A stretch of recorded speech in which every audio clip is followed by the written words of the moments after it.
All right, everybody, we're going to go ahead and keep this party going. I hope you enjoyed the show so far. Now we're going to go to the next segment, horns versus claws. The purpose behind this is to give the opportunity to all traders, designed for traders, so that way we can make money on the upside and the downside of the market. So without further ado, we're going to go ahead and get right to it. Hope you enjoy.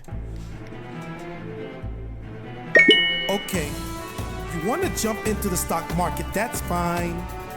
Come on armed at your own peril.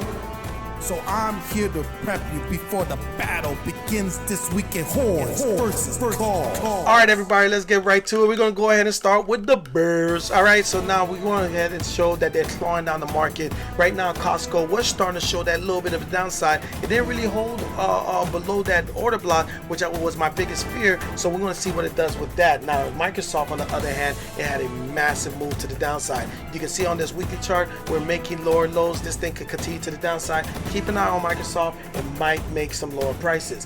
Trade desk, same thing, broke out of the bear flag on the lower time frame, and then you got that nice extension downside.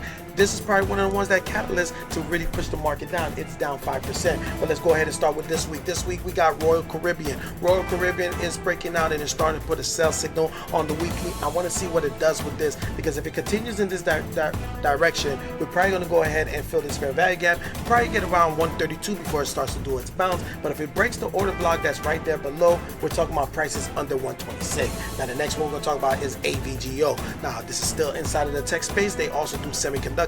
So as NVIDIA is starting to get affected, as AMD is getting affected, AVGO after their split is no safe space for semis right now. And if you look right here, we're just making lower highs and lower lows and continues to the downside. We are on top of an order block for AVGO, and they have a broad spectrum for what they do for the semiconductor space, because they do a lot of communication stuff. So maybe this one's going to hold up a little bit better than NVIDIA, but we'll have to find out. The next one we're going to talk about is PANW. PANW is in an interesting spot. It looks like it's putting in an M pattern on the weekly, and if this actually holds the way it is, we're talking about maybe coming down to as low as $218 to $200, and that's where I'm probably going to be targeting for my first take profit, maybe even lower if the sell-off really takes hold.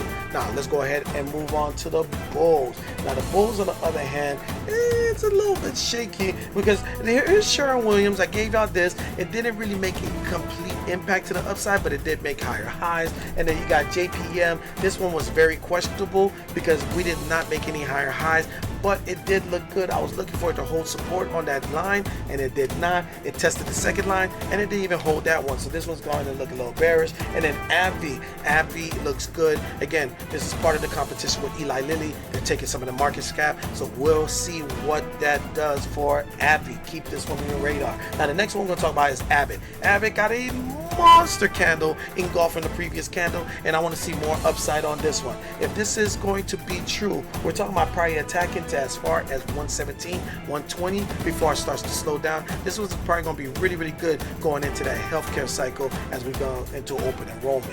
Now the next one is ADP. If you don't know who ADP is, then that means you haven't cashed a paycheck in a while. This is the company that does a lot of processing, and they have a lot of big companies behind them. So the fundamentals are actually sound, and if we look at this chart, it is making a new high. So we're going to go ahead and see if this thing can continue. And at this point, we're going to have to use some Fibonacci on this one. But if you look at the MACD, we're just getting the party started. So I want to see more upside on this one, and maybe holding the key support at 255. Now the last one we're going to talk about is going into healthcare again. This is HCA. Now UNH had made a massive move to the upside, which brought up a lot of these companies as well, and HCA is no stranger to that. So there is some profit taking, and we put in a hammer doji right there. So I really want to see what it does with the lower register of this. Does it fill that fair value gap to the downside at around 352, or does it actually continue and try to make some higher highs? And that right there is the horns versus claws. You have a great day.